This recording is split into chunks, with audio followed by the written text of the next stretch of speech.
I'm going to start recording now. It's on me. So while Martin's background is in business, Lila Vargas has a background primarily in social work. She earned a master's degree from the University of Texas. Her 12 years of experience as a social worker includes some business experience as well, since she founded a local shared kitchen, which she has run for 4 years. The difference in the candidates' policy positions can be seen in their approaches to the planned JKC big box store. While both candidates are opposed to the current plan, their reasons differ. Martin recently wrote an article about the topic outlining his position. Martin's business background shows up in his views. He sees the details of taxes and business strategies. Martin's concerns are practical and money-based. He believes that the JKC store could greatly lower their property taxes, leaving the city with few benefits from the store. Vargas outlines her position on her website. In Vargas's time as a social worker, she is focused on helping poor communities build small local businesses. Her shared kitchen is part of that effort. Vargas opposes the JKC store, saying that it will hurt small business and take money away from the community. While both candidates oppose the current deal with JKC, Martin believes the city can renegotiate a better deal. Vargas has stated that she will oppose any plan for the store. The two candidates offer subtly different perspectives for the District 2 City Council seat. All right, so the question we have here then, which answer is a valid inference based on the implications of sentence 3? And let's see, who haven't I called on yet? How about Nautica? What do you think here? What can we draw? And I won't say conclusion, draw a conclusion, but what inference can we make here?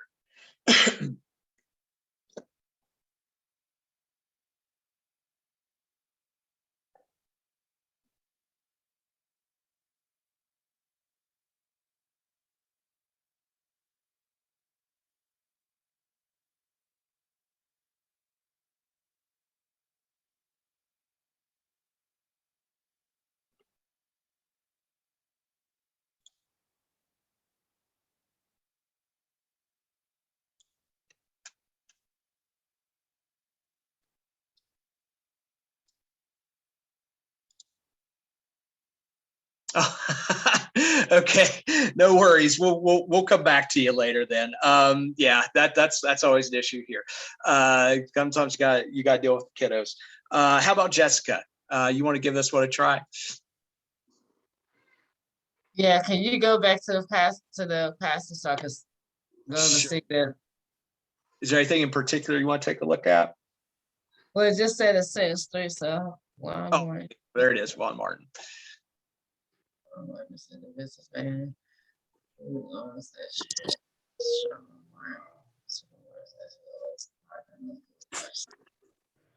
Okay.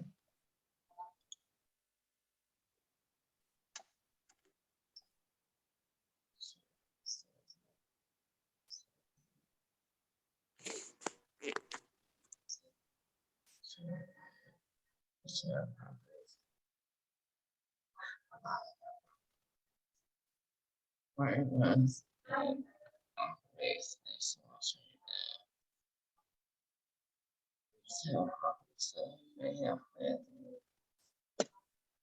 I would say C. Over here, Martin runs and operates a chain of retail properties. Yeah.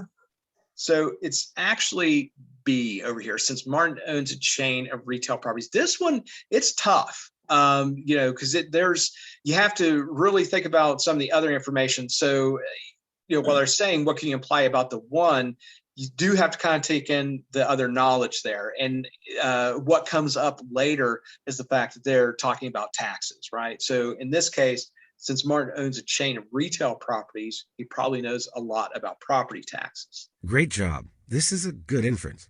Since Martin owns and runs retail properties, odds are good that he has a wide range of experience when it comes to managing those properties.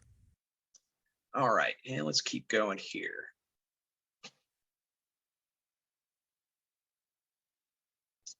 There we go. A conclusion is a judgment supported by facts and reasoning.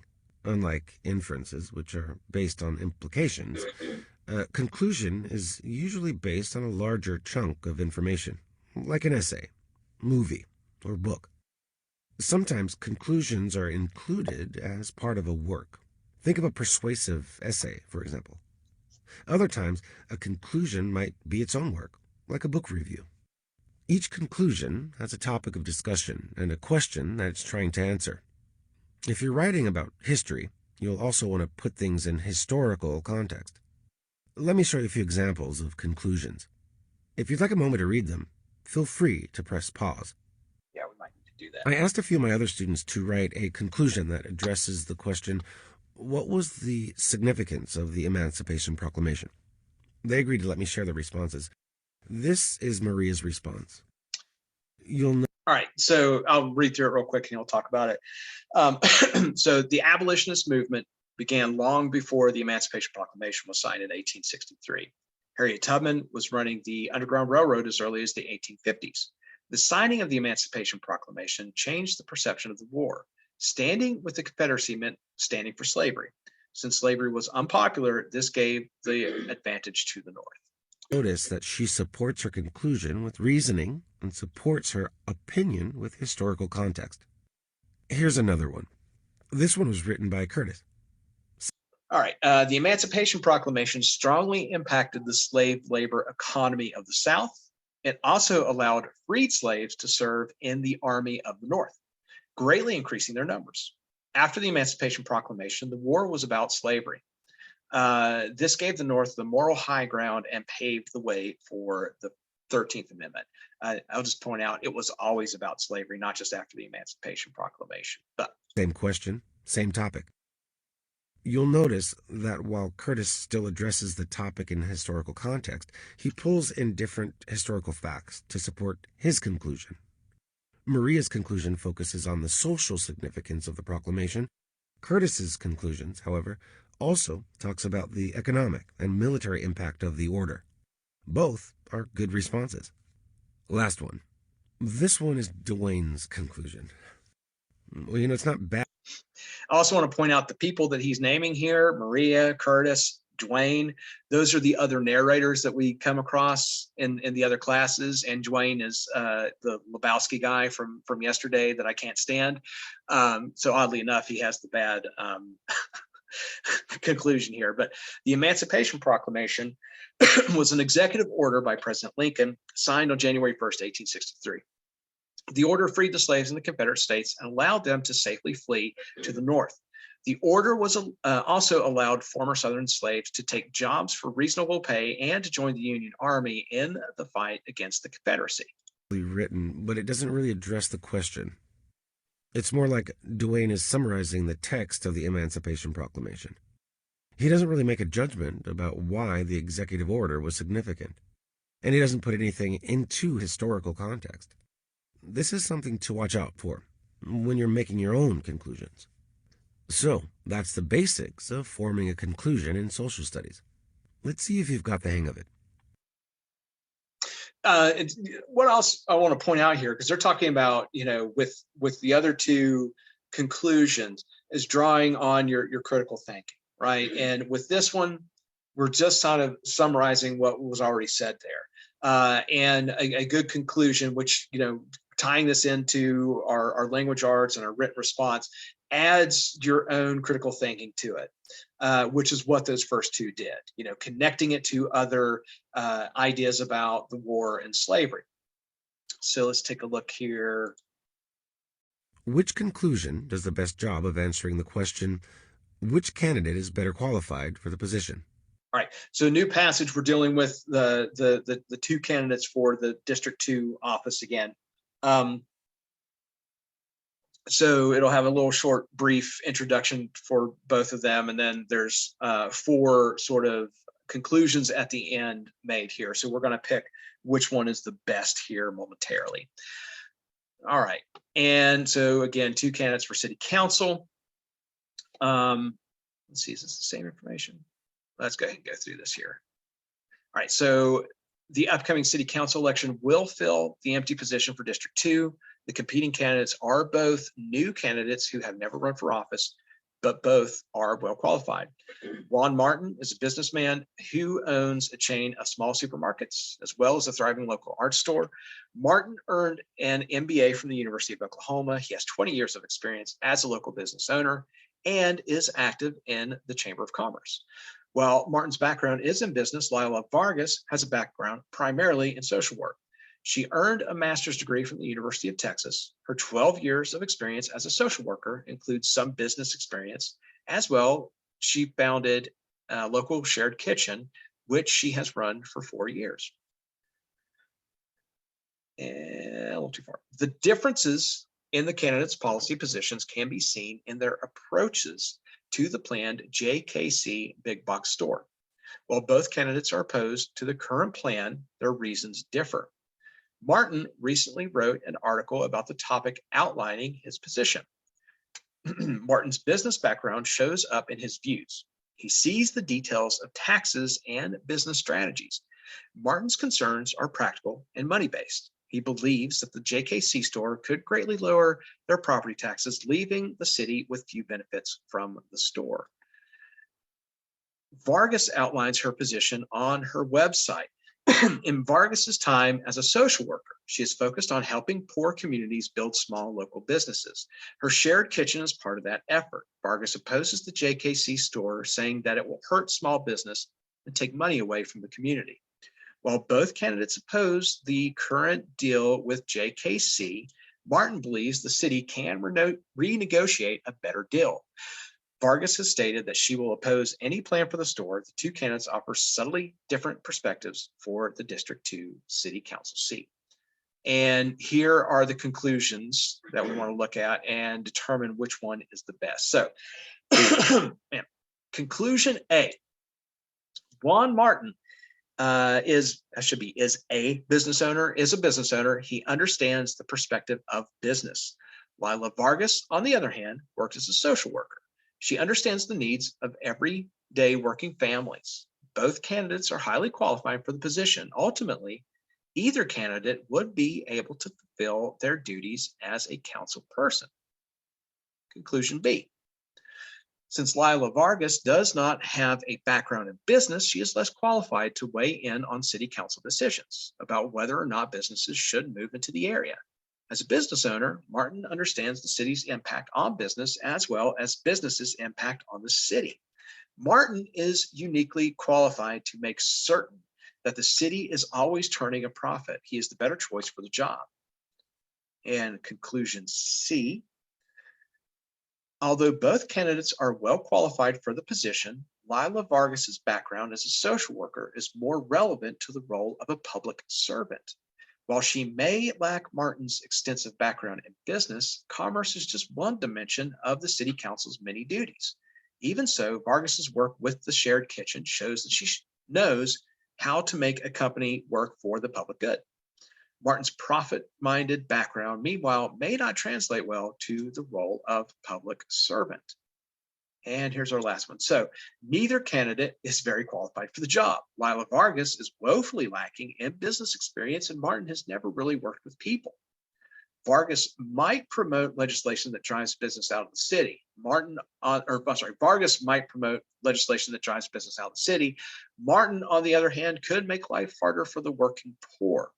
Neither candidate's resume instills voters with the confidence that they should have in their elected officials.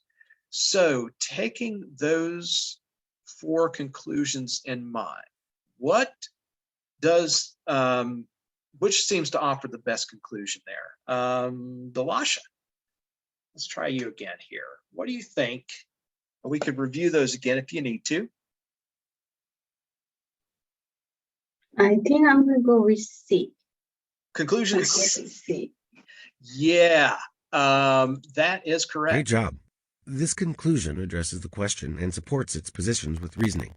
The author also makes an effort to compare the candidate's qualifications for the duties of a city council person. All right, and I'm going to come back to this real quick because I want to show you why. Now it's time to show that we've learned this. And then we'll give you guys some time to do the practice. So, answering this question, Which candidate is better qualified for the position? All right. So looking at conclusion C, why is it the best one, right? And you'll notice a few things about it. So, it mentions they both have, they both seem well qualified, right? They both have, coming from different areas, but states that Lila Vargas' background as a social worker is more relevant to the role of a public servant. So that's a claim that this, who the author of this conclusion is going to need to support. We're getting into a little bit, as a conclusion, we're making a statement here. Remember, like yesterday, we talked about main ideas and supporting details. So this is her main idea, right? She's making a statement that Lila Vargas is the better candidate for the job, due largely to the fact that she's been a public servant already. And then it goes on to say, while she may lack Martin's extensive background in business, commerce is just one dimension of the city council's many duties. So see, we're thinking critically about the role of a city council member, right? Stating here is giving, using prior knowledge. It's not just going to be about business. It's going to be about public service. So business is only that one idea. So thinking and drawing out that conclusion. And then even so, Vargas's work with the shared kitchen shows that she knows how to make a company work for the public good. So again, going straight to evidence within the passage there, she, had this shared kitchen. Martin's profit-minded background, meanwhile, may not translate well to the role of public servant. So yeah, that might be the weakest part of that conclusion, because they're really focusing on Vargas. But the points they're making here, right? It's not just about business; it's about being a public servant, and Vargas shows that she has that experience, right? So that's why that is the best conclusion. And it's not just a summary of what was stated. It draws on some critical thinking to draw a conclusion about those ideas. All right. And so now I want to give you guys some time to go ahead and on your own work through the. Now it's time to show that you've learned this concept. Try some practice. All right, Leonard, I'm done with you. So as I've mentioned yesterday, if you get the first three right, it gives you the opportunity. It's like, hey, you're doing really well. You could skip the rest. I would suggest doing all of it. That's up to you. But what I want to do now is give you guys a good, we'll say 15 minutes, because I know there's going to be some reading involved in everything. And you guys go ahead on your own, work through the practice questions. I'm here. So if you have any questions for the next 15 minutes or so, go ahead and, just throw me something in the, just shout out, unmute yourself and say, hey, Matt, I have a question, or put it in the chat. And then at the end of the 15 minutes, we'll come back real quick. We'll wrap up social studies, take a break, and then we'll jump into language arts. All right. So go ahead and see if you can work through, and I'm going to pause our video while we're doing that.